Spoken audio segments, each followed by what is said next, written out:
Mr. Vice President, Senator Fulbright, and now tonight Senator Kennedy, maintain that the administration is suppressing a report by the United States Information Agency that shows a decline in United States prestige overseas.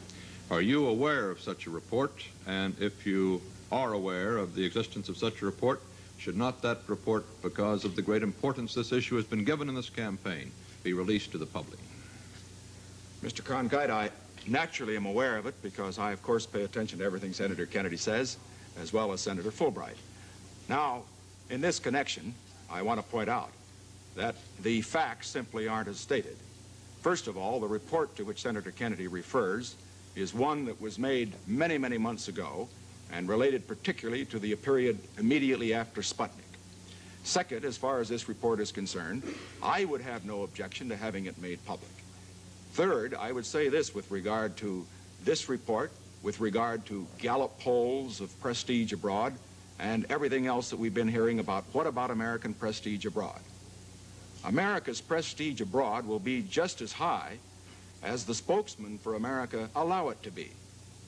Now, when we have a presidential candidate, for example, Senator Kennedy, stating over and over again that the United States is second in space, and the fact of the matter is that the space score today is 28-8. We've had 28 successful shots, they've had 8.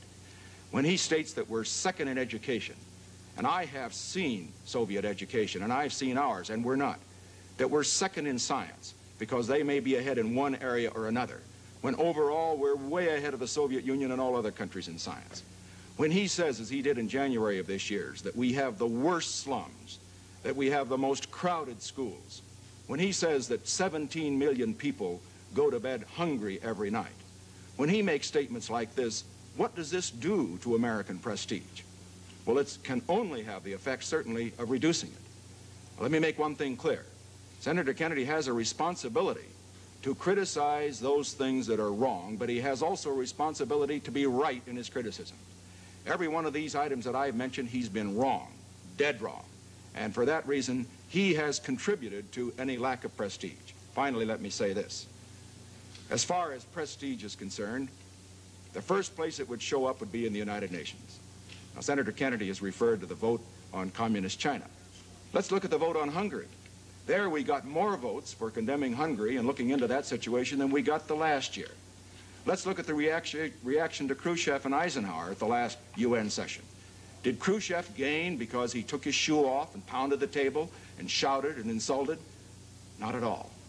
The president gained, America gained, by continuing the dignity, the decency that has characterized us, and it's that that keeps the prestige of America up, not running down America the way Senator Kennedy's been running her down.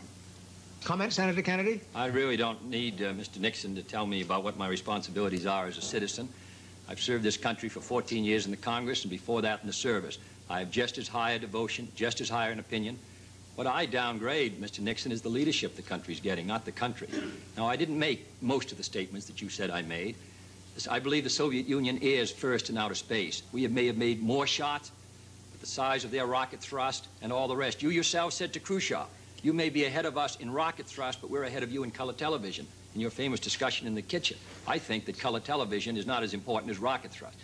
Secondly, I didn't say we had the worst slums in the world. I said we had too many slums, and that they are bad, and we ought to do something about them. And we ought to support housing legislation, which this administration has opposed. I didn't say we had the worst education in the world. What I said was that 10 years ago, we were producing twice as many scientists and engineers as the Soviet Union, and today they're producing twice as many as we are, and that this affects our security around the world. And fourth, I believe that the polls and other studies and votes in the United Nations and anyone reading the paper and any citizen of the United States must come to the conclusion that the United States no longer carries the same image of a vital society on the move with its brightest days ahead as it carried a decade or 2 decades ago. Part of that is because we've stood still here at home, because we haven't met our problems in the United States, because we haven't had a moving economy. Part of that, as the Gallup poll showed, is because the Soviet Union made a breakthrough in outer space. Mr. George Allen, head of your information service, has said that that made the people of the world begin to wonder whether we were first in science. We're first in other areas of science, but in space, which is the new science, we're not first.